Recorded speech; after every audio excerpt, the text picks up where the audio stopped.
1992년도에 미국 대통령 선거가 있었습니다. 그때 빌 클린턴 대통령이 대통령 선거에 나오면서 한 구호가 뭐였냐면은 바보야, 문제는 경제야, 그런 구호를 내걸고 나와서 조지 부시 대통령을 이기고 대통령이 됐습니다. 그가 대통령이 된 이유는 바로 그거죠. 이슈를 선점했던 거예요. 부시 대통령보다도 이슈를 캐치하고 그거를 먼저 점령했던 거죠. 그리고 그것이 국민들에게 어필이 돼서 국민들의 표를 얻었던 것을 볼 수가 있습니다. 우리가 살아가는 인생도 마찬가지인 것 같아요. 우리가 어느 이슈를 가지고 살아가느냐, 그리고 그 이슈를 내가 달성하느냐 달성하지 못하느냐에 따라서 우리의 인생이 달라지는 것을 볼 수가 있습니다. 오늘 본문에 나오는 이 베데스다 못이라고 하는 못이 있습니다. 이 못에는 다섯 개의 행각이 있었어요.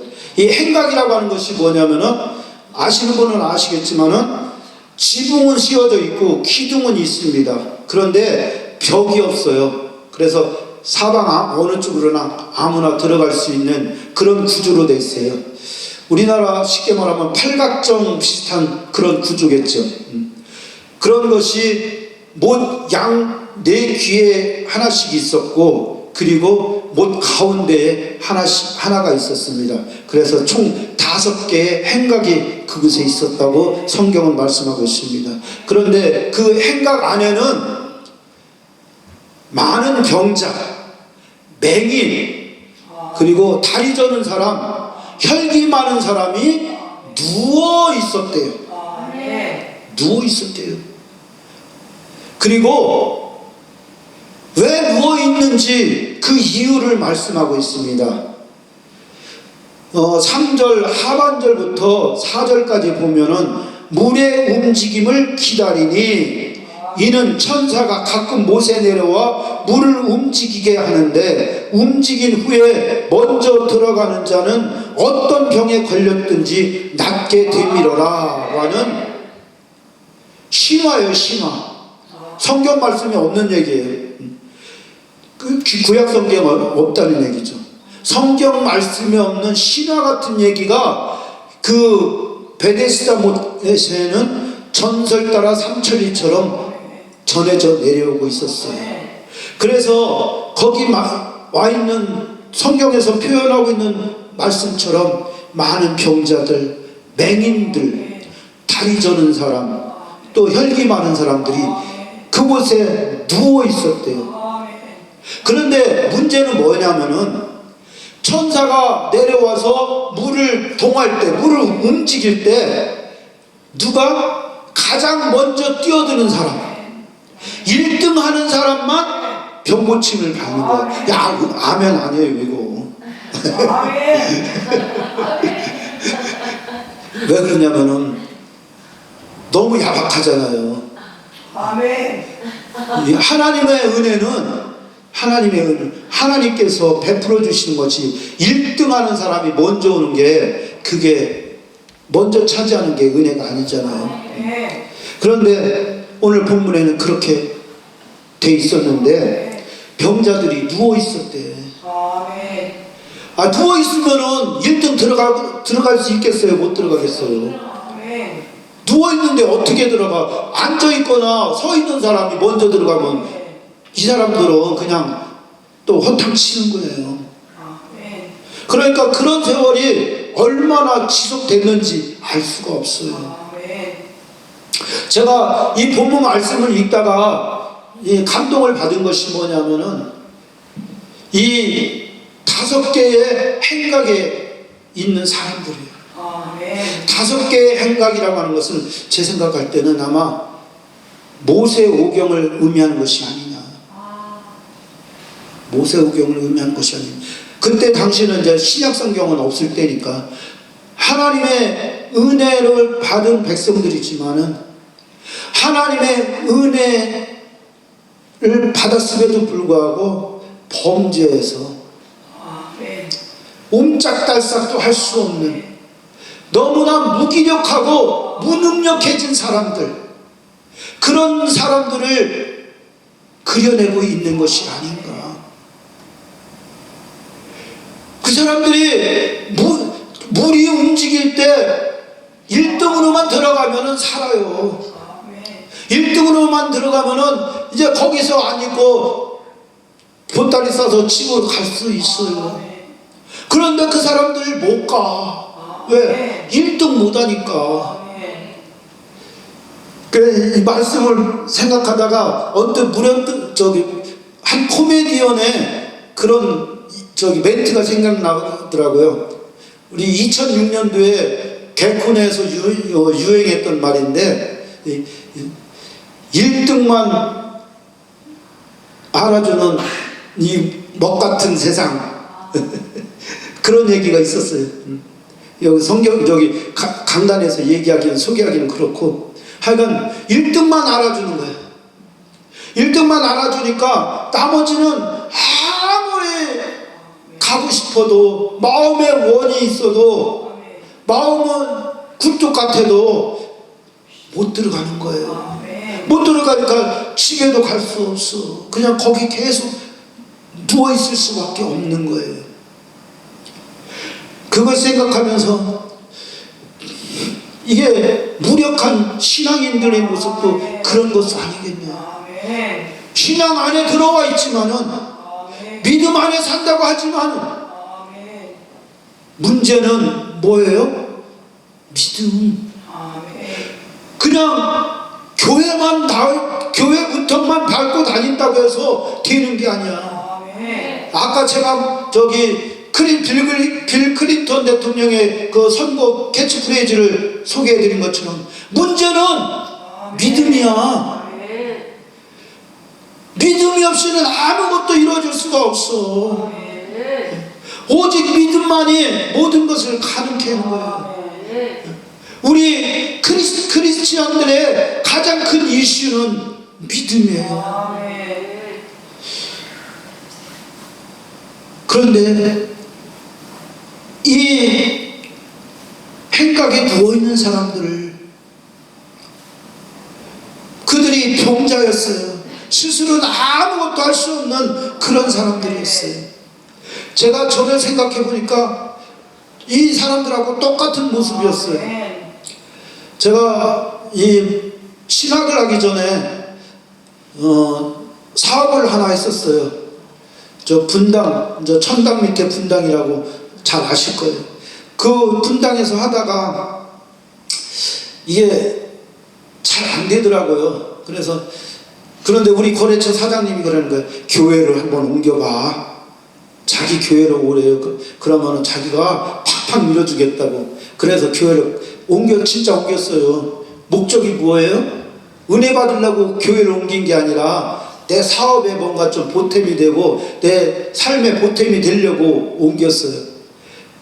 그랬더니 제가 그 교회 나가고 나서 얼마 있다가 무슨 일이 벌어졌냐면은 그 사장님이 저하고 똑같은 장비를 자기 가게에다 사는 거야. 그럼 이제 나한테 나올 물량이 없는 거예요. 난 그거 바라보고 거기 갔는데,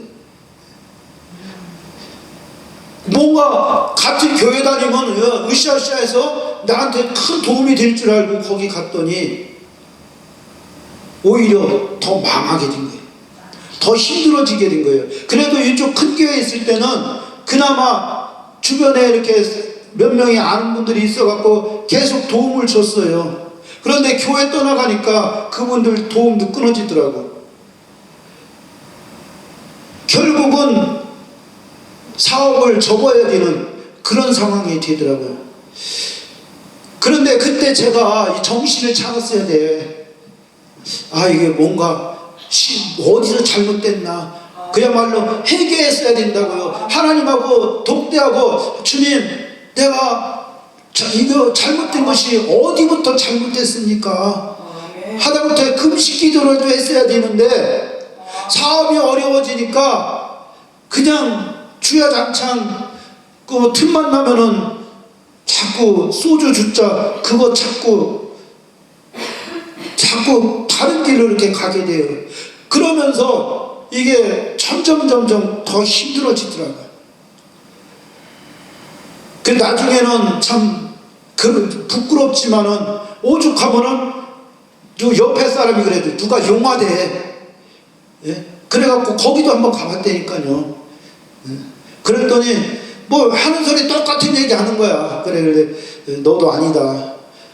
그래서 이제 발을 끊었는데 이게 주님 품으로 돌아왔어야 되는데 문제는 돌아오지 않으니까 자꾸 어려워지고 결국은 이제 충북 청주에서 이제 있었는데 분당에 있다가 충북 제천으로 갔다가 이제 충북 청주로 갔어요. 그러니까 도시에서 도시로 이렇게 날아다닌 거예요. 그래서 이제 청주에서 마지막으로 나오게 되는데 그때 나올 때는 빈털터리에다가 빛만 잔뜩 짊어지고 나온 거예요. 그래서 서울로 올라갔더니 이제 방 얻을 돈이 없으니까 어떻게 해요? 형님이 자기 집 옥탑방으로 들어오라고 해서 그 옥탑방에 들어갔어요.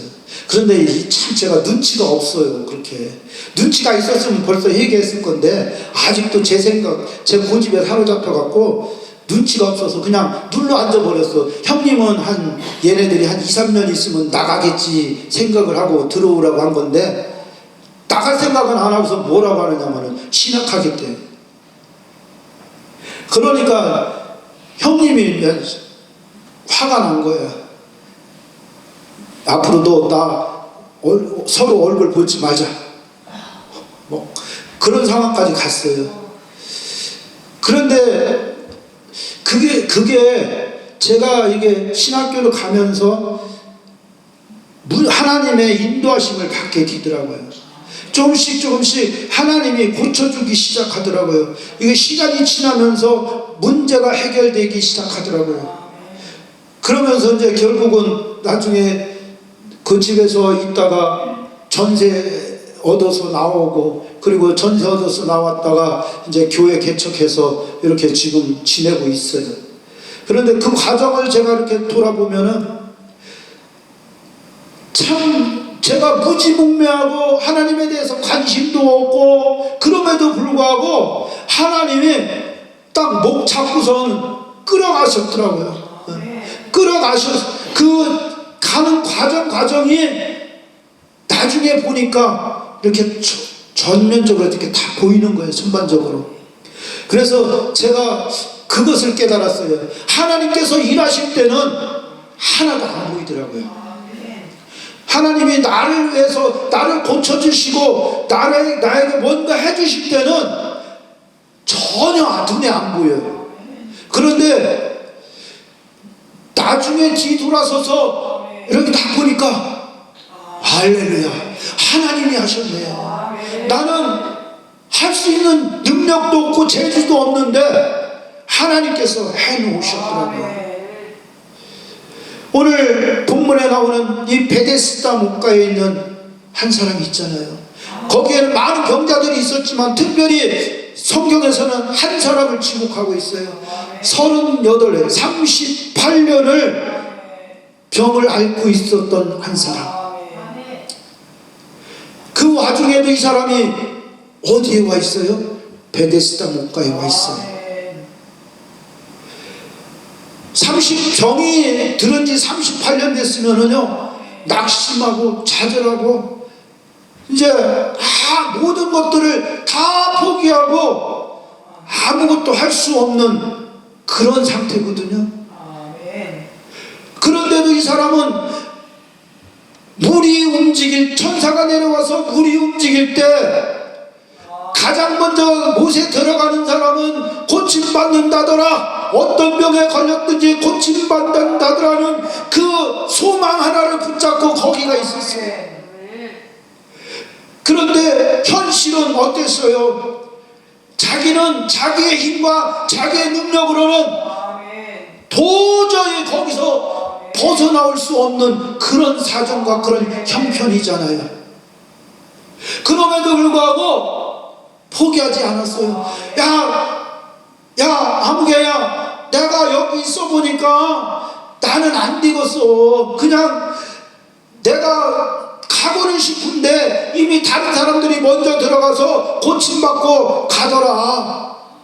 그러니까 야, 이거 시간 낭비 같아. 야, 내가 뭐래도 붙잡을 수 있는 그런 능력이 없어. 그러니까 나 포기하고 그냥 집에 갈래. 그렇게 하지 않았다는 거야. 아멘. 어쨌거나 그 자리에 있었어요. 아멘. 소망을 가지고 있었던 것이죠. 아멘. 그때 주님께서 그에게 다가오시죠. 아멘. 그리고 네가 낫고자 하느냐? 아멘. 내가 낫고자 하느냐? 내가 낫고자 하느냐? 네가 병고침을 받고 싶으면 말씀을 하셔요. 아멘. 오늘 주님은 우리에게도 똑같은 말씀을 하세요. 네가 응답받고 싶냐? 네가 병에서 고침받고 싶냐? 네가 뭔가 해보고 싶냐? 나를 믿으라. 아멘. 내가 여기 있다. 아멘. 그런데 문제는 이 사람 보세요. 어떤 대답을 했어요?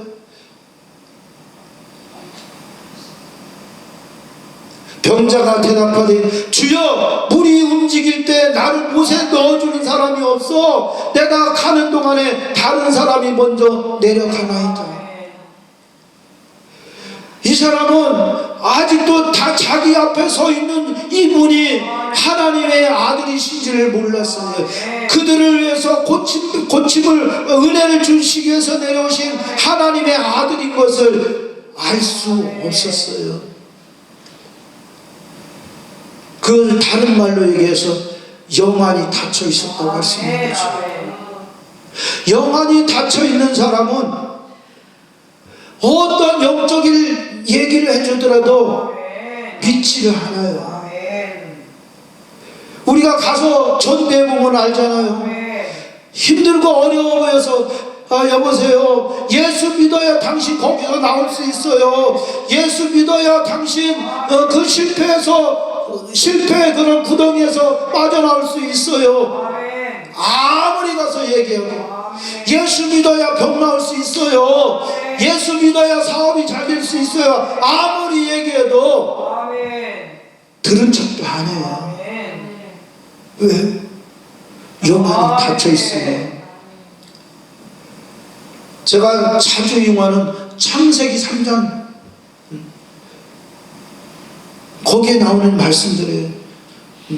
내가 그것을 먹는 날에는 내 눈이 밝아져서 네가 하나님처럼 되어서 선악을 구분할 줄 하나님이 아시고 너를 못 먹게 하셨다. 그렇게 하고 나니까 여자가 그 말을, 마귀의 말을 듣고서 선악을 알게 하는 나무를 보니까 보금직도 하고 먹음직도 하고 지혜롭게 할 만큼 탐스러운 나무인지라 자기가 먹고 남편에도 주매 그도 먹은지라. 그 후에 그들의 눈이 밝아져서 서로가 벗은 것을 발견하게 됐다고 말씀하셨어요. 거기서 우리가 알 수 있는 것이 바로 하나님의 말씀을 불순종하니까, 하나님의 말씀을 어기니까 영안이 닫혀버렸다는 거예요. 하나님의 말씀의 은혜를 더 이상 깨닫지 못하고 하나님께서 하신 약속을 믿지 못하는 거예요. 믿지 못하고 이제는 자기 눈을 의지하는 거예요. 육신의 눈을 의지하는 거예요. 자기 시력, 자기 감각, 자기 힘, 자기 능력, 자기 경험, 그것만을 의지하는 거죠. 그렇게 하니까 어떤 저주가 그들 가운데 임했습니까? 하나님께서 아담에게 말씀하시죠. 네가 내 아내의 말을 듣고 내 말에 순종하지 않았으니 이제는 내 이마에 땀을 흘리며 수고하여야 네 그것을 먹게 될 것이다. 그리고 땅은 너로 말미암아 저주를 받아 가시와 엉겅퀴를 내게 될 것이라. 아멘. 우리가 이 땅에서 살아가는 동안 왜 그렇게 힘들고 고통스럽고 어렵습니까? 아멘. 이것이 가진 사람이, 가진 것이 많은 사람만 괜찮습니까? 아니더라고요. 아멘. 가진 것이 많은 사람일수록요, 아멘. 마음의 병은 더 깊어지더라고요. 그래서 제가 항상 하는 얘기가 있어요. 자기의 재산의 무게만큼 근심 걱정이 많다는 거예요.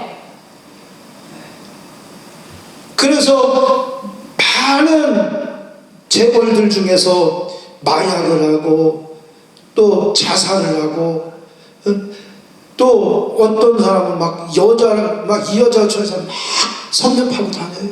왜 그래요? 뭔가 허전한 거예요. 아멘. 마음을, 이 허전하고 허탈한 마음을 채울 길이 없는 거예요. 그러니까 뭔가 이거를 하면은 채울 수 있을까? 저거를 하면 내 마음이 채워질 수 있을까? 이것을 하면 내가 내 마음속에 기쁨이 올까? 행복이 올까? 날마다 그런 행복이라고 하는 파랑새를 잡으려고 계속 쫓아다니지만은 돈으로는 할 수 없어요. 아멘. 명예로도 할 수 없어요. 아멘. 세상에 있는 그 어떤 것으로도 할 수가 없더라는 것이에요. 아멘. 주님께서 말씀하시죠. 내가 내게 주는 것은 세상이 주는 것과 같지 아니하니라고 말씀하셨어요. 하나님께서 주시는 것은, 우리에게 주시는 것은 세상이 우리에게 주는 것과는 달라요. 하나님, 세상의 것은 가지면 가질수록 나중에는 우리가 거기에 파묻혀버려요.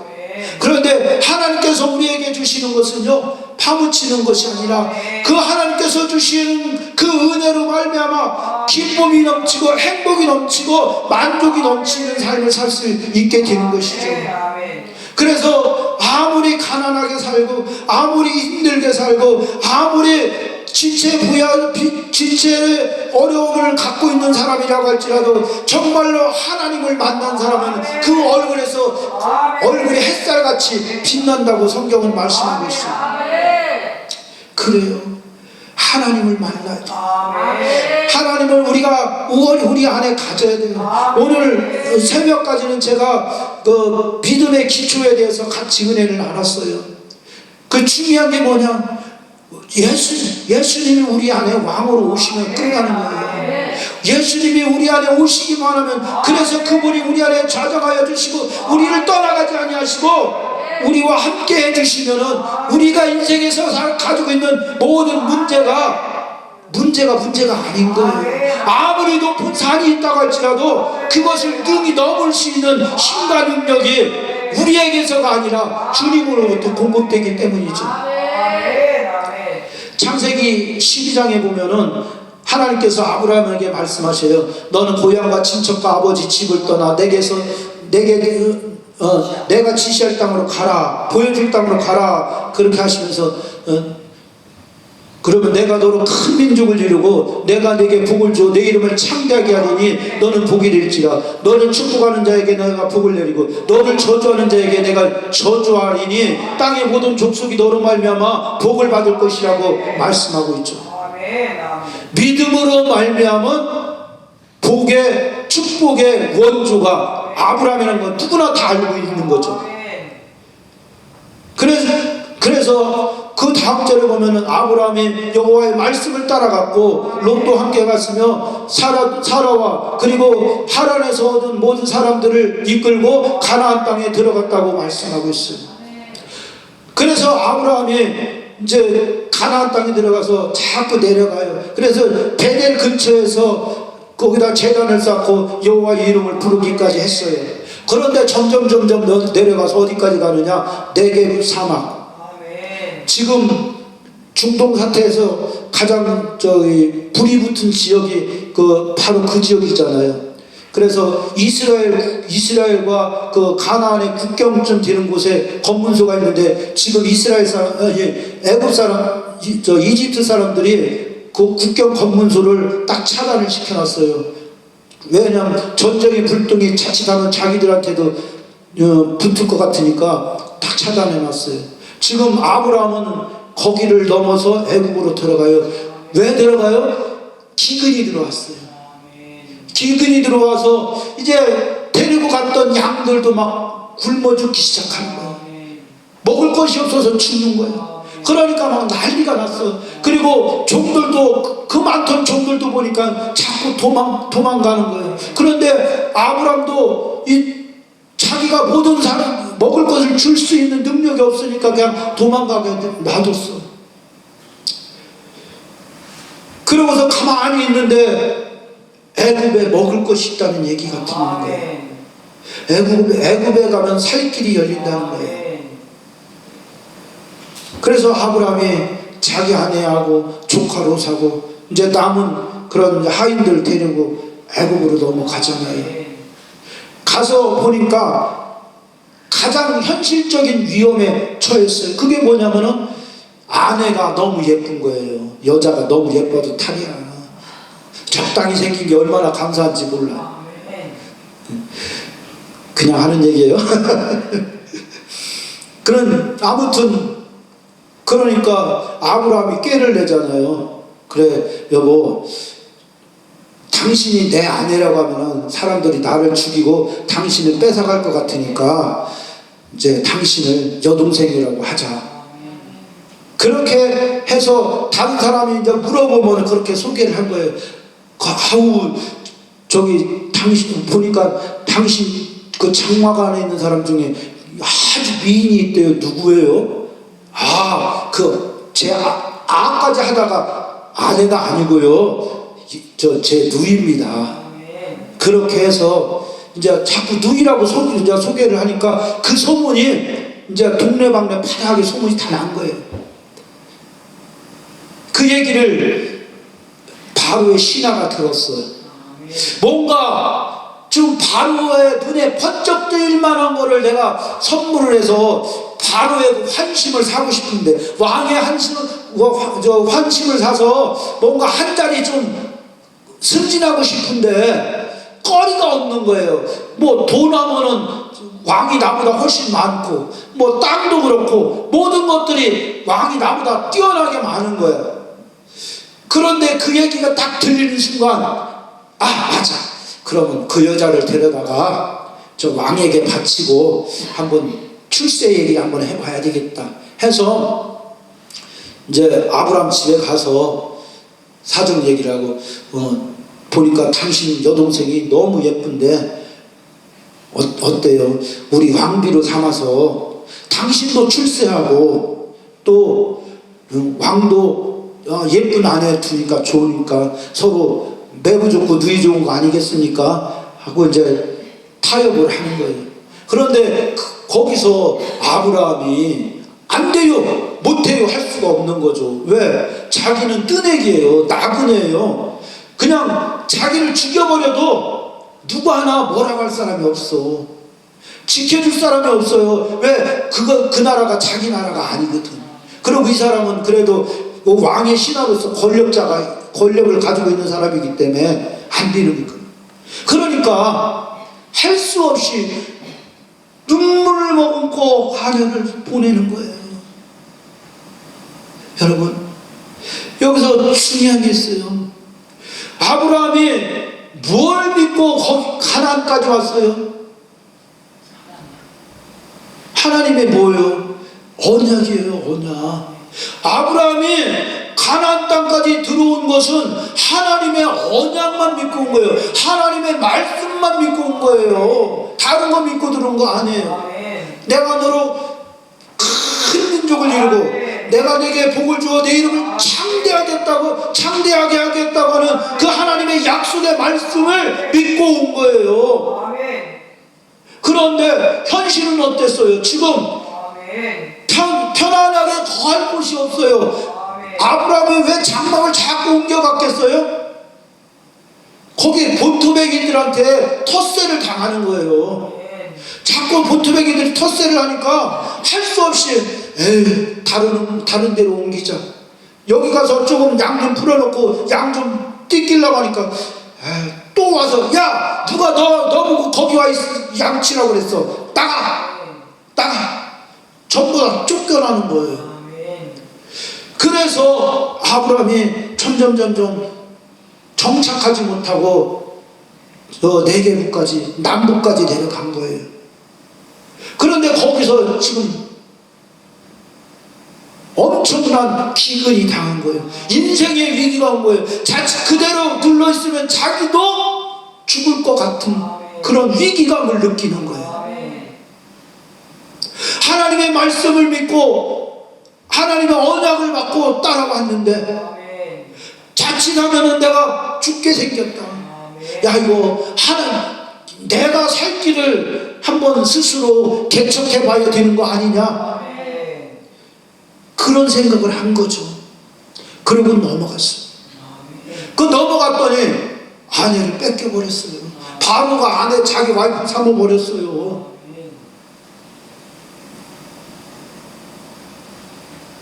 무엇 때문에? 아브라함의 불신앙 때문에. 아브라함이 내가 죽으면 죽으리라, 죽겠으면 죽으리라고 하는 각오로, 주여 하나님께서 나를 이곳까지 인도하셨고 여기까지 오게 하셨사오니 하나님 죽이든 살리든 하나님께서 알아서 하십시오. 이미 하나님은 나에게 약속하셨습니다. 하나님이 나에게 큰 민족을 이루게 하겠다고 약속하셨습니다.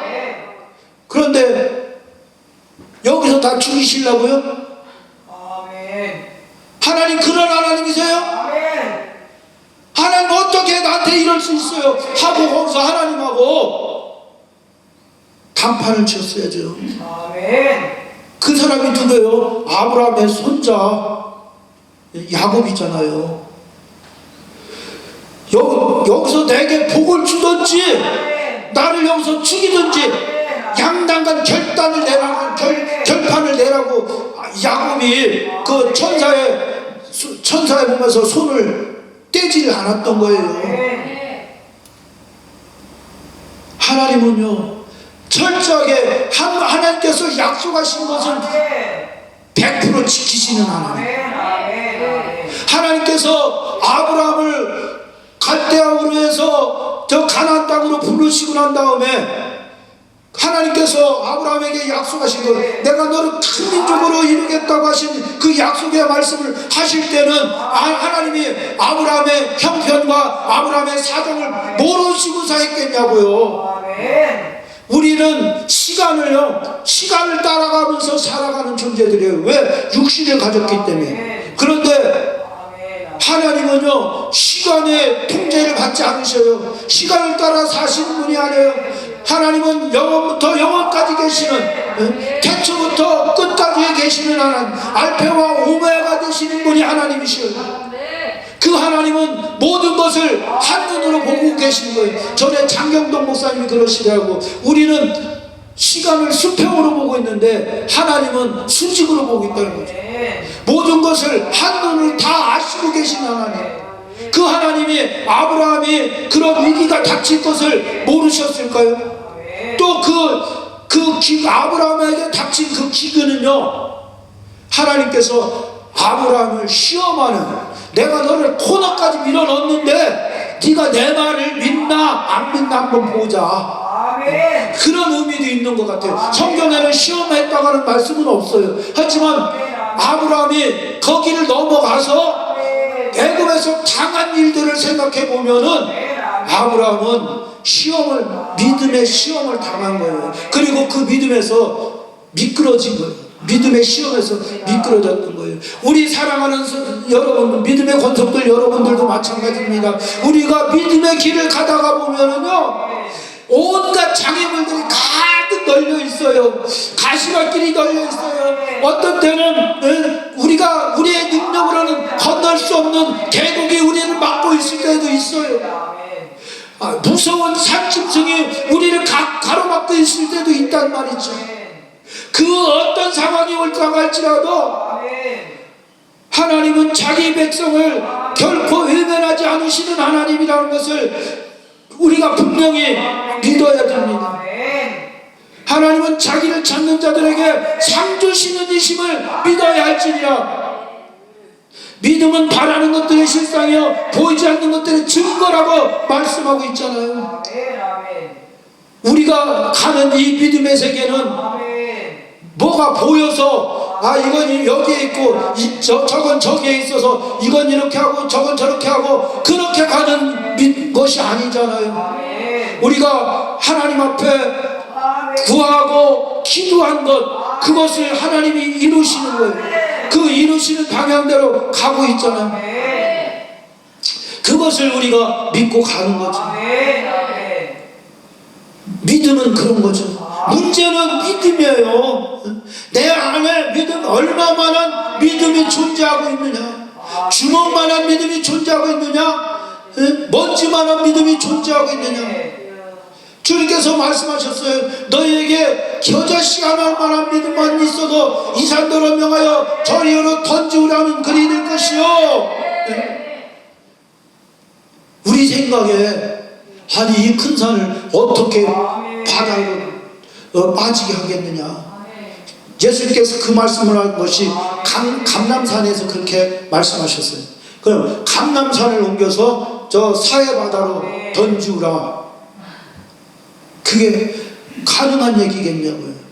우리의 생각과 우리의 그런 관점으로는 도저히 불가능한 얘기예요.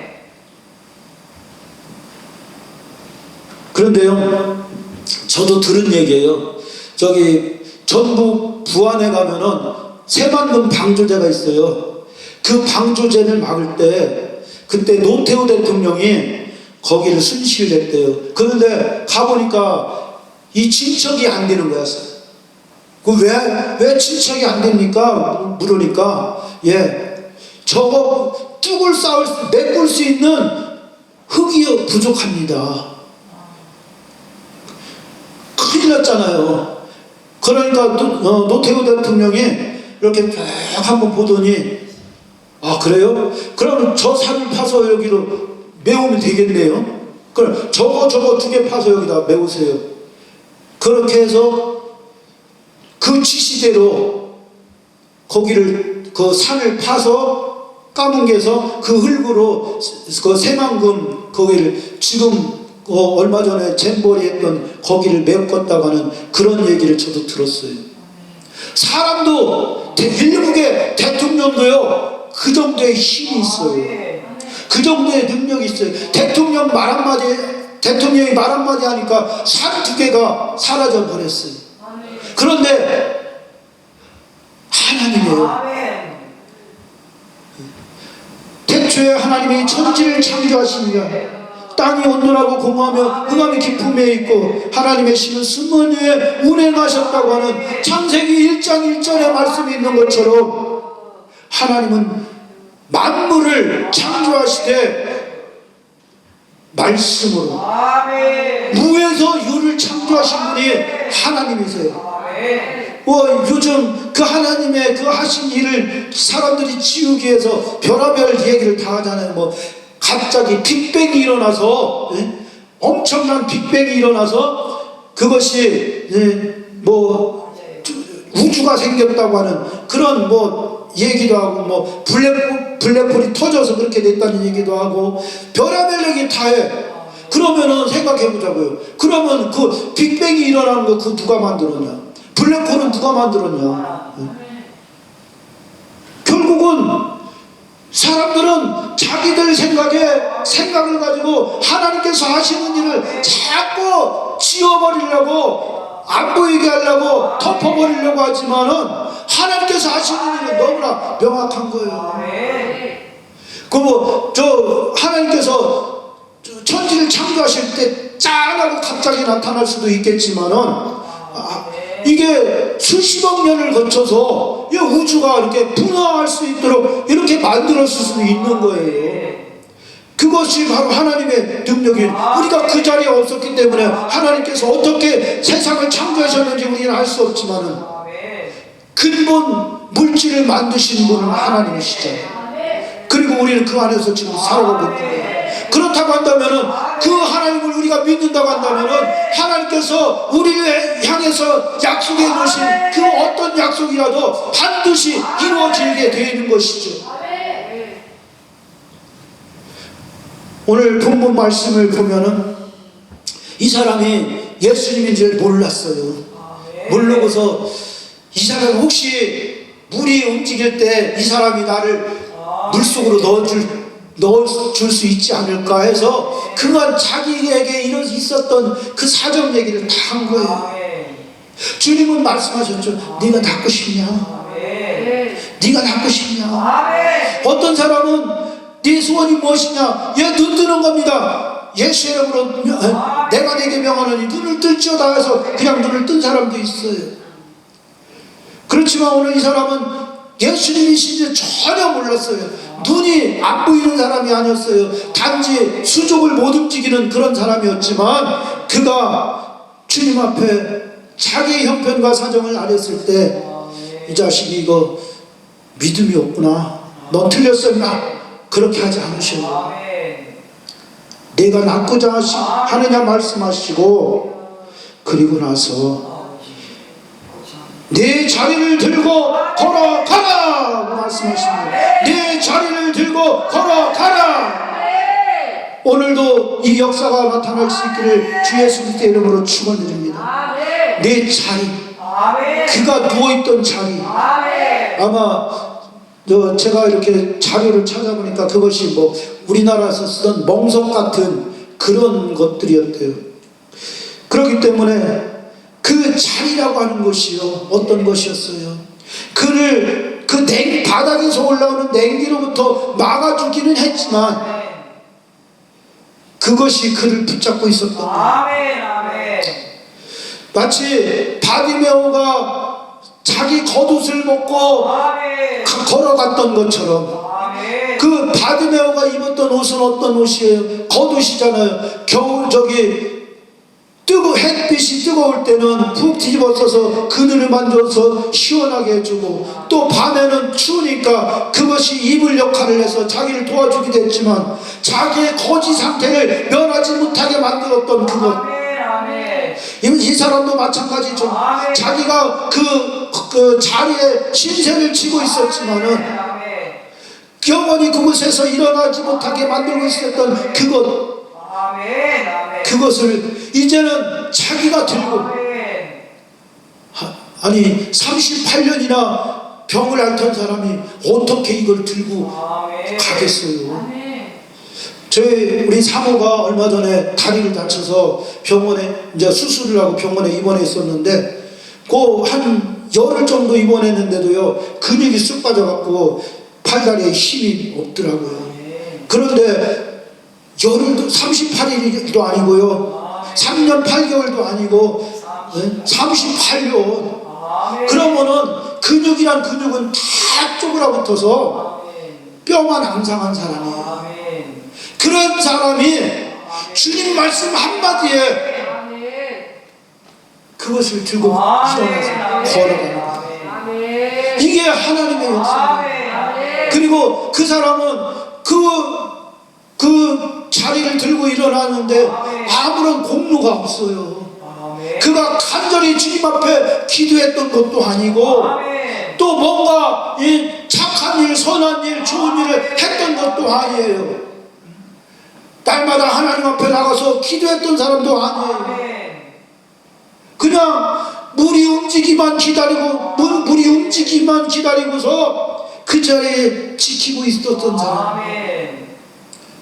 그를 하나님께서 불쌍히 여기시고 예수 그리스도께서 그곳으로 가신 거예요. 지금 유대는 명절이라서요, 사람들이 얼마나 많은지 몰라 인산인해를 이루고 있었어요. 예루살렘 거주민은 사실 만 얼마밖에 안 된다고 하더라고요. 그런데 그 주석책을 보니까 한 200만 명가량이 거기에 모여 있었대요. 그러면은 사람 걸려서 옴짝달싹도 못하는 그런 상황인 거예요. 그 사람들이 전부 다 기쁨에 춤을 추고 있어요. 왜? 명절이니까. 할렐루야, 하나님을 찬양할지어다, 하나님을 찬미할지어다 막 하면서 하나님께 영광 올리는 그런 상황 가운데 있었어요. 그렇게 잔치가 벌려지고 있는 한쪽에 정말로 아멘. 그들과는 아무런 상관이 없는 것과 같은 마치 지옥과 같은 아멘. 현장이 바로 그곳이었는데 아멘. 사람들로부터 버려지고 소외돼 버린 그런 곳이었는데 모두가 외면을 하고 있는 그곳에 주님께서 찾아가시고 아멘. 그리고 주님께서 그 중에서도 가장 병이 심한 사람 한 사람을 찾아가셔서 아멘. 그 사람이 비록 믿음을 고백을 하지 않고 그 사람이 예수님을 알아보지도 못하고 여전히 자기 생각에 사로잡혀 있지만은 아멘. 주님께서 그를 향하여 네 자리를 들고 걸어가라 명령하셨어요. 이게 우리는 다른 말로 표현하면 두 자로 표현하면 그게 은혜죠. 아멘. 오직 하나님께서 은혜를 주시고 아멘. 아멘. 이렇게 하나님께서는 믿음 있는 자에게도 은혜를 주시지만요 믿음대로는 하나님을 알지 못하는 자에게도 믿음을 주시어요. 은혜를 주시어요. 그런데 문제는 뭐냐면은 은혜 받고 난 후에는 우리가 아멘. 변화된 삶을 살아야 돼요. 아멘. 제가 계속해서 이 말씀드리는 게 뭐 변화예요. 아멘. 아멘. 은혜를 받고 나면은 변화가 돼야 돼요. 아멘. 예수를 만나고 나면 변화돼요. 14절에서 이렇게 예수님께서 말씀하셔요. 그 후에 예수께서 성전에서 그 사람을 만나 이르시되 보라 내가 나았으니 더 심한 것이 생기지 않게 다시는 죄를 범하지 말라. 아멘. 이 사람의 병의 원인이 무엇인지는 알 수 없어요. 아멘. 이 사람이 왜 그곳에 있었는지는 알 수 없어요. 아멘. 그러나 중요한 것은 주님으로부터 은혜를 입었다는 것이죠. 은혜 입은 자가 은혜를 망각하면 은혜를 버리면은 바로 그 이전보다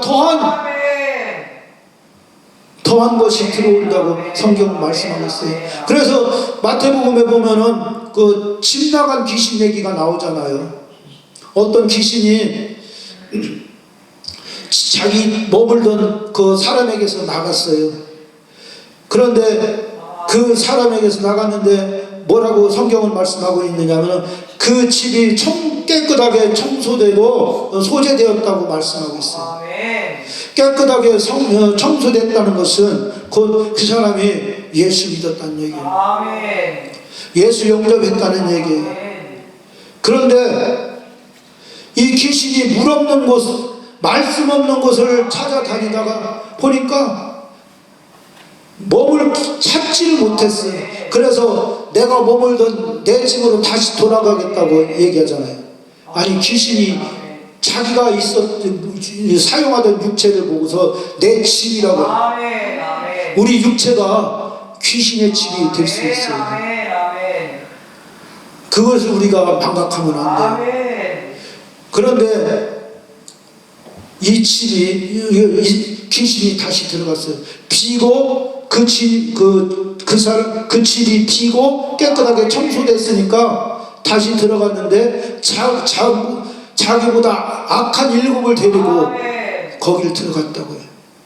7이라고 하는 숫자는 완전수예요. 아멘. 아멘.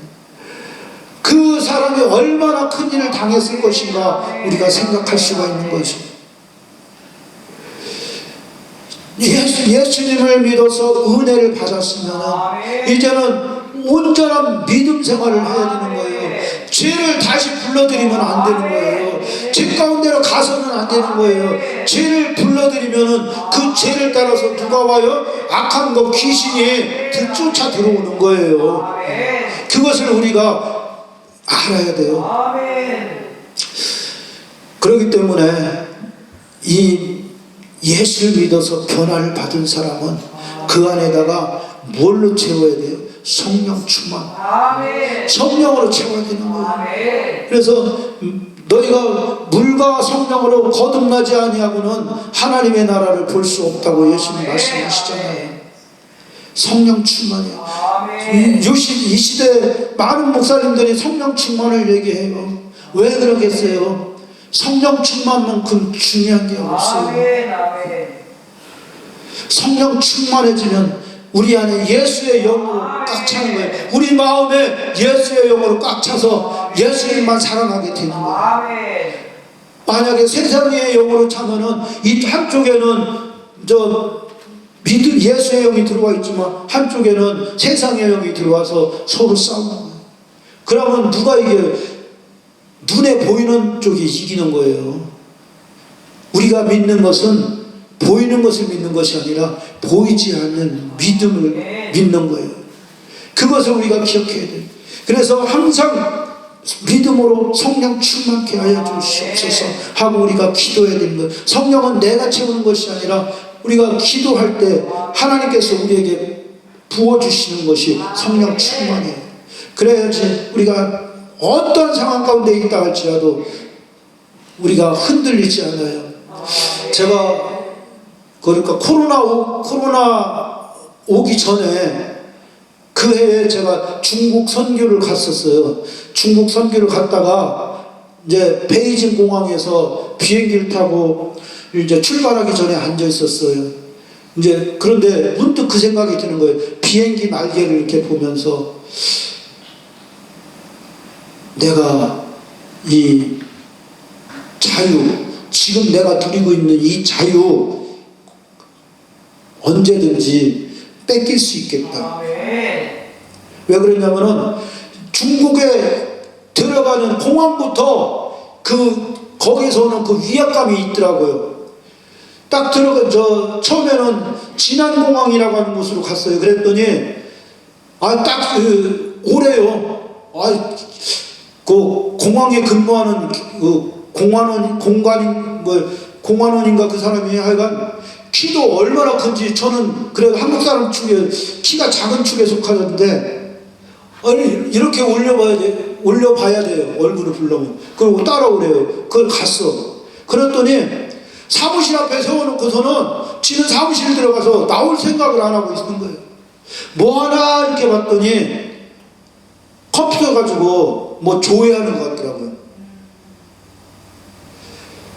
물론 우리나라도 조회를 하겠지만은 그러나 다른 중국처럼 그런 목적으로는 안 하잖아요. 그 위압감이 막 들어오는데 그리고 이제 무슨 생각을 하냐면 우리는 알잖아요. 그 중국에 가면은 함부로 복음을 전할 수 없다는 거예요. 집회하면은 이제 공안이 들이닥치고 그리고 체포에 가서 추방한다는 그런 얘기를 들었거든요. 그런데 그 얘기를 듣고서 이제 집회를 하는데 설교하는 내내 어디만 보냐면 저 문만 보는 거예요. 혹시 공안이 들이닥지 않을까? 그럼 공안이 들이닥치면 나는 어디로 피해야 될까? 요 문 열고 들어가면 되겠다. 그 생각만 하니까 참 굉장히 불안하더라고요. 그런데 두 번째 간 것이 이제 베이징이었는데 베이징에서도 똑같은 일이 일어나니까 내가 가진 이 자유 언제든지 뺏길 수 있겠다. 그래서 그 생각을 했는데 그해 연말에 가서 코로나가 발생됐고 그리고 이제 그 이듬해 20년도에 확 우리나라 전국적으로 퍼지고 세계적으로 퍼졌잖아요. 그러면서 우리가 예배로 모이는 것들이 제지당하기 시작했죠. 우리 교회에도 한 번은 이제 금요철에 하는 날인데 그때 저 혼자 앉았었어요. 이제 성도들이 안 와서. 그런데 갑자기 누가 문을 두드려요. 그래서 누구세요? 하고 보니까 구청에서 나왔대요. 근데 보니까 뒤에 경찰관들이 대여섯 명이 서 있는 거야. 그러면서 뭐라고 하냐면 어디서 찬송하는 소리가 나서 신고가 들어와서 왔다고. 그 무슨 소리 하고 있느냐고. 그러고 여기는 교회인데 찬송 소리 나는 건 당연한 거지. 그랬더니 하여간 신고가 들어와서 왔다는 거예요. 그래서 제가 그것을 아주 뼈저리게 느끼는 거예요. 그래서 평소에 우리가 믿음을 잘 준비해야 되겠다.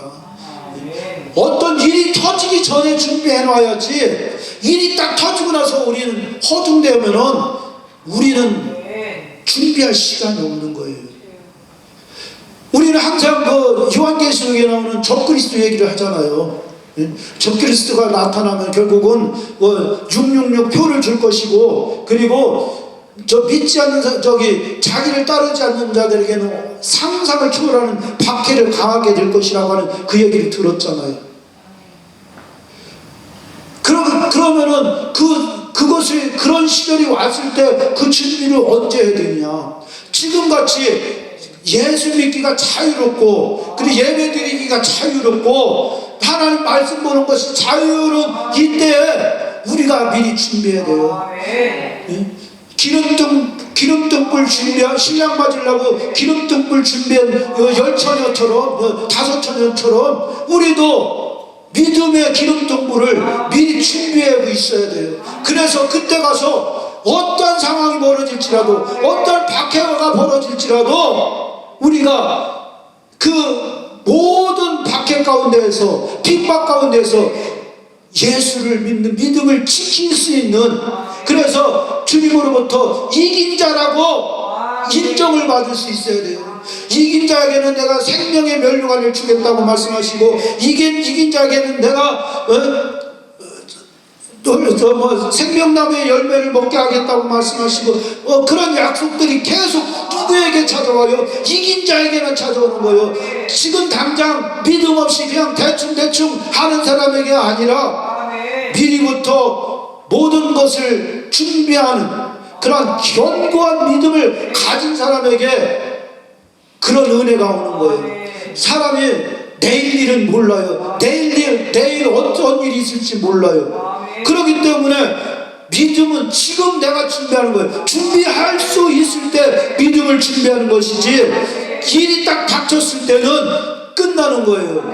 갑자기 가다가 교통사고 났어요. 그날 죽었어요. 어떻게 할 거예요? 내 안에 믿음이 있는지 없는지 주님밖에 모르는데. 그런 우리가 절박한 마음을 가지고 우리가 신앙생활을 해야 되는 것이지, 오늘도 내일도 모레도 내가 영원히 이 땅에서 살 것일까, 천천히 해도 될 거야, 그런 마음 자세로는 안 된다는 것이죠. 우리는 이 땅에서 살아가면서 정말 절실하고 절박한 마음으로 신앙생활을 해야 되는 거예요. 그래서 예배가 더 소중한 겁니다. 우리의 신앙을, 우리의 믿음을 자라게 하는 것은요, 예배를 통해서. 왜? 예배 가운데 하나님의 기름 부으심이 있어요. 성령의 기름 부으심이 있어요. 그래서 그 유튜브로 예배 드리는 거하고는 차원이 틀린 거예요. 현장 예배가 중요한 거예요. 물론 하나님은 어제나 오늘이나 영원토록 동일하시고 어디든 다 계시는 하나님, 어디든 가실 수 있는 하나님이시지만, 특별히 하나님을 예배하는 자리에 하나님께서 함께하고 계신 걸 믿으시기 바랍니다. 그렇게 할 때 하나님께서 우리에게 믿음으로 채워주시는 줄 믿습니다. 우리 이 시간 같이 우리 찬양 한 장 하겠습니다. 반드시.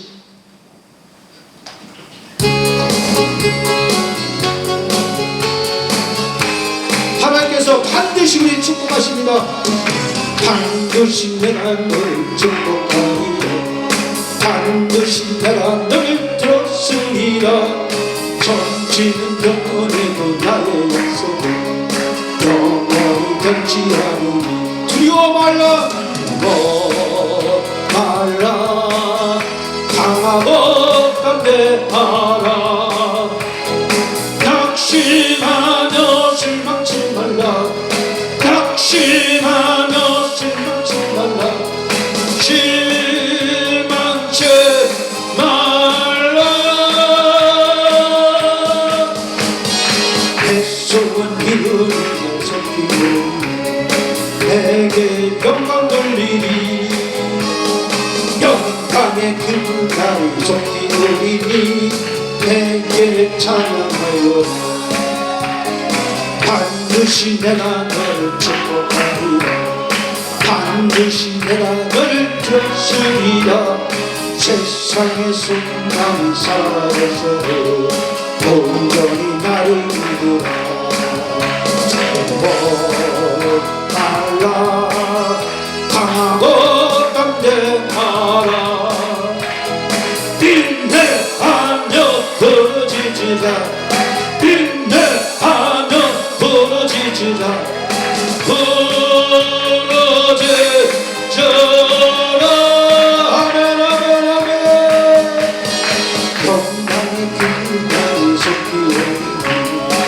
내게 찬양하리라.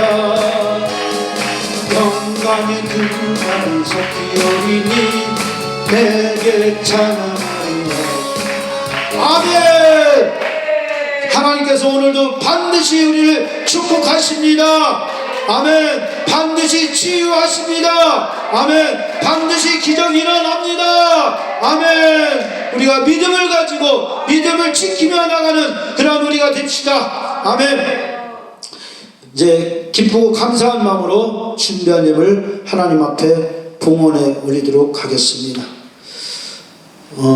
세상에서 방황할 때 찬양하면서 우리 준비한 예물 봉헌해 올리겠습니다.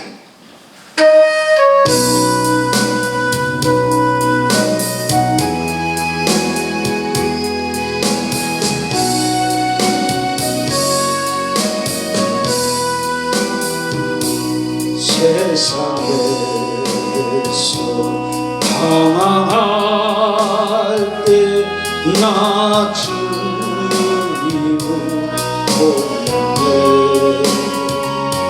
내가 고집하며 온갖 죄를 저질렀네. 예수여 이제인도 용서받을 수 있나요? 홀로 단 내가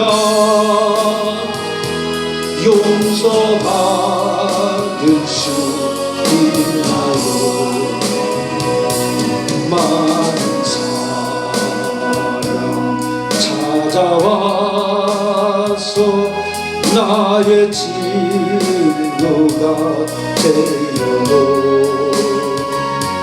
병든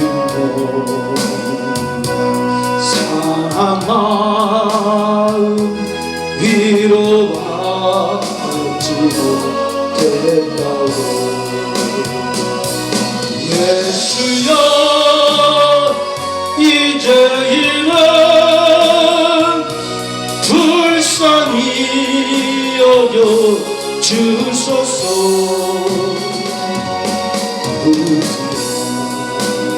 없는 이 몸 위로받기로 합니다.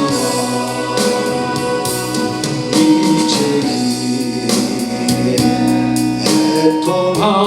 애통함을 예수께서 들으셨네. 못자고나 사랑해서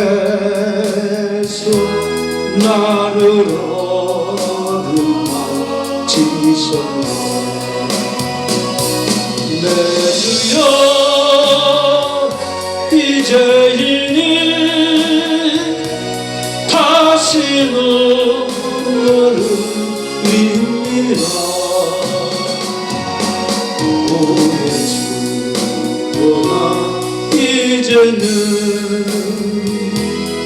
아무것도 없어. 내 죄 무거운지 이제 모두 다 벗어내. 우리 주 예수께서 나와 함께 계신다오. 내 주여 내 주여 이제이니 무한 감사드립니다. 나의 영혼까지 주를 위해 바칩니다. 아멘. 드린 예물에 축복하겠습니다. 하나님 아버지, 주님의 은혜를 감사합니다. 오늘도 우리를 하나님을 예배하는 자리로 불러주시고 하나님 앞에 존귀와 찬양으로 영광 올려드리게 하여 주시고 하나님 말씀 듣고 내가 서 있는 위치가 어딘지 깨닫게 하여 주시고 그리고 이처럼 귀한 예물 하나님 앞에 봉헌에 올릴 수 있도록 허락하여 주시니 감사드립니다. 모든 것이 하나님께로부터 왔으며 하나님의 은혜인 것을 감사드립니다. 하나님 오늘도 이 예물 드린 손길 기억하여 주시옵소서. 또한 아버지 형편과 사정 때문에 아버지 드리지 못한 손길 위에도 동일한 은혜가 있게 하여 주시옵소서. 하나님 이 예물 위에 누르고 흔들어 넘치도록 하여 부어지게 하여 주시고 100배 60배 30배 복을 받는 그러한 삶이 될 수 있도록 하나님 축복하여 주시옵소서. 감사하고 예수님의 이름으로 기도드렸사옵나이다. 아멘. 지금은 우리 주 예수 그리스도의 무한하신 은혜와 하나님의 사랑하심과 보혜사 성령님 내주 교통 충만케 하신 은혜가 하늘산 기도원 오전 예배에 나와서 하나님의 말씀을 듣고 그 말씀대로 살아가기를 소망하며 나가는 믿음의 권속들 머리머리마다 그리고 하늘산 기도원 위에 이제로부터 영원토록 함께 있을지어다. 아멘. 할렐루야. 하나님께 영광의 박수를 드리겠습니다. 오늘 받은 바 말씀 생각하시면서 주의 삼창하고 통성으로 기도하시겠습니다. 주여